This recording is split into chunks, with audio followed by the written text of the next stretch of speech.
வணக்கங்க. ஸ்ரீ கிருஷ்ணா ஜோதி நிலையத்திலேருந்து ஈரோடு ஜோதிடர் முனியாண்டி. நம்ம தினம் ஒரு 11 ஜாதக கணக்கில் ஜோதிட விளக்கங்களை பார்த்துட்டு இருக்கோம். இப்போதைக்கு நம்ம பார்க்கக்கூடியது 9வது ஜாதகம். நம்ம பார்த்தீங்கன்னா ஜாதகம் பார்க்கறதுக்கு 200 பிரசன்னம் பார்க்கறதுக்கு பார்த்தீங்கன்னா ஃப்ரீயாக பண்ணி கொடுத்துட்ருக்கோம். அடுத்தது திருமண பொருத்தம் பார்க்கறதுக்கு வெறும் 50 தான் சார்ஜ் பண்ணுறேங்க.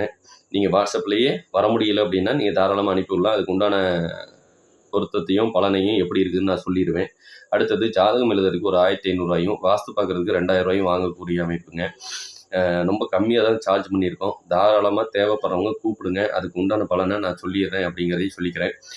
சரி, இப்போதைக்கு 9வது ஜாதகம், அதாவது 14/11/1998 பிறந்த ஜாதகத்துக்கு உண்டான பலன்களை பார்க்கலாம். கிட்டத்தட்ட 27 வருஷத்தை நீங்கள் பூர்த்தி பண்ணுறீங்க. நீங்கள் பிறந்தது சனிக்கிழமை, அதாவது தேய்பிற ஏகாதசி திதியில் நீங்கள் பிறந்திருப்பீங்க. உத்திர நட்சத்திரம் கன்னி ராசியில் பிறந்திருக்கக்கூடிய அமைப்பு, அதாவது டே டு டி இந்த பெயர் நாம கொண்டவங்களுக்குலாம் இந்த இது பொருந்தும் அப்படிங்கிறத நீங்கள் எடுத்துக்கலாம்.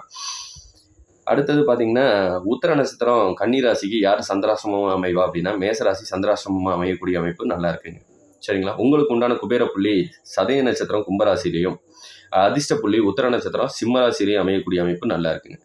சரி, உத்திர நட்சத்திரம் கன்னி ராசியில் அமையுது அப்படின்னா சூரியனோட சாரம் போய் புதனோட வீட்டில் உட்காந்துருக்குறாங்க. அப்படின்னா இது என்ன பண்ணும்னா சூரியன்னா ஒளி, புதன்னா தொழில் அப்படிங்கிறத கூட வச்சுக்கலாம், இல்லை வியாபாரங்கிறத கூட வச்சுக்கலாம், நல்ல ஒரு ஆசிரியர் அப்படின்னு கூட வச்சுக்கலாம். அப்படின்னா அது இருந்ததுன்னா அவங்க என்னைக்கு பிரகாசமாக இருப்பாங்க அப்படிங்கிற கணக்கு தான்.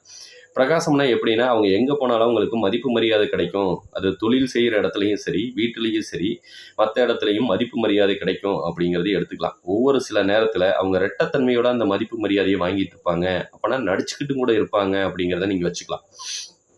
நமக்கு நல்ல பேர் கிடைக்கணுங்கிறதுக்காக நடிக்கிறது அது வேற விஷயம். அந்த மாதிரி தான் இது அமைஞ்சுக்கிட்டு இருக்கும் அப்படிங்கிற வரைக்கும் நம்ம எடுத்துகிட்டு போயிடலாம். சரி, ஓகே. இப்போ உத்திர நட்சத்திரம் கன்னி ராசியில் பிறந்தவங்களுக்கு எடுத்தவனையுமே சூரியன் தான் தசாபுத்தி நடத்துவாங்க. இந்த சூரியன் பார்த்தீங்கன்னா ரெட்டத்தன்மையில் இருப்பார். அதனால தான் இதெல்லாம் சொன்னேன். உங்களுக்கு போகிற இடத்துல அதிகாரத்தையும் எதிர்பார்ப்பீங்க, அங்கே வந்து பார்த்தீங்கன்னா சில சமயம் சலனபுத்தியும் ஏற்படுத்தும் அப்படிங்கிறதையும் நீங்கள் புரிஞ்சுக்கணும். கொஞ்சம் கவனமாயிருங்க. சூரியனோட தசாபுத்தி முடிஞ்ச உடனே சந்திர தசை ஒரு 10 வருஷமும், செவ்வாய் தசை ஒரு 7 வருஷமும், இப்போதைக்கு ராகு திசை நடந்துட்டு இருக்குங்க ஒரு 18 வருஷம். சரிங்களா? இந்த ராகு திசை நடந்ததுனாவே ராகு கேது தோஷம் இருக்கவங்க முழுசாக பாதிக்கப்படுவீங்க அப்படிங்கிறத கணக்கு. அப்படின்னு பார்த்தா எந்த லக்கணம்லாம் பாதிக்கப்படும் அப்படின்னா கடக லக்னம், சிம்ம லக்னம், மகர லக்னம், கும்ப லக்னம், இந்த 4 லக்கணத்துக்காரங்க பாதிக்கப்படுவீங்க. ஒன்று திருமணம் பண்ண விடக்கூடாது, திருமணம் பண்ணனா சேர்ந்து வாழ விடக்கூடாது, சேர்ந்து வாழ்ந்தாலும் வாரிசுகள் ஒன்று ஆணாவே பிறக்கும், இல்லைன்னா பெண்ணாவே பிறக்கும். ஒன்றுக்கு மேற்பட்ட பெண் குழந்தைகளோ ஒன்றுக்கு மேற்பட்ட ஆண் குழந்தைகளோ. அப்படி இருந்தாவே அவங்களுக்கு காலசர்ப்ப தோஷம் இருந்தால் தான் அந்த மாதிரி பிறக்க கொடுக்கும். ஆனாலும் அவங்கனால அவங்களுக்கு பின்னாடி திருமணமோ குடும்பமோ அமையக்கூடிய அமைப்பை இவங்க தடை பண்ணிடுவாங்க அப்படிங்கிறதையும் நீங்கள் புரிஞ்சுக்கணும். அப்படி பிறந்துட்டாங்கனாலும் இந்த ஜாதக ரீதியாக ராகு ஓடும்போது அந்த காலம் ரொம்ப கஷ்ட காலமாக இருக்கும் அப்படிங்கிறதையும் நீங்கள் புரிஞ்சுக்கலாம். சரிங்களா? என்னென்னா கடன், நோய், வம்பு வழக்கு பிரச்சனை, சில சமயம் கல்யாணமே பண்ண விடாது, இல்லை ஊர் விட்டு தேசம் விட்டு உங்களை வெளியே அனுப்பும், பஞ்சம் முளைக்கிறதுக்காக நாங்கள் சென்னை போயிட்டோங்க அப்படிங்கிறாங்க. அந்த மாதிரி சூழ்நிலையெல்லாம் இதெல்லாம் கொடுக்கும் அப்படிங்கிறது தான் காரணம். இல்லை வெளிநாடு போயிட்டாங்க அப்படிம்பாங்க, அதெல்லாம் இதுதான்.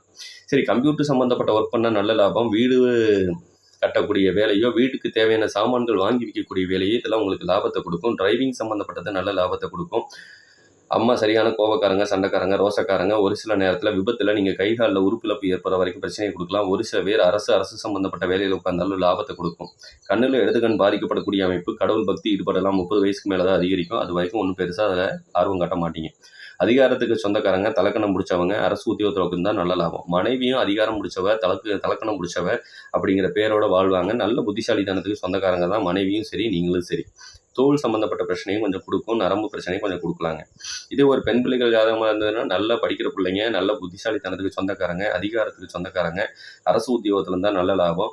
மாமனார் மாமியாரோட சேர்ந்து வாழக்கூடிய யோகம் சுத்தமாக இல்லைங்க. பீரியட் சம்மந்தப்பட்ட பிரச்சனை, வயிற்று வலி சம்மந்தப்பட்ட கோளாறுகளையும் கொடுக்கும். நீங்கள் சம்பாதிக்கக்கூடிய அமைப்பு ஒரு சில பேர் ட்ரிங்க்ஸ் பண்ணக்கூடிய பெண்களாகவும் இருக்கக்கூடிய அமைப்பை இது ஏற்படுத்திடும். கொஞ்சம் கவனமாக இருக்கிறது நல்லது.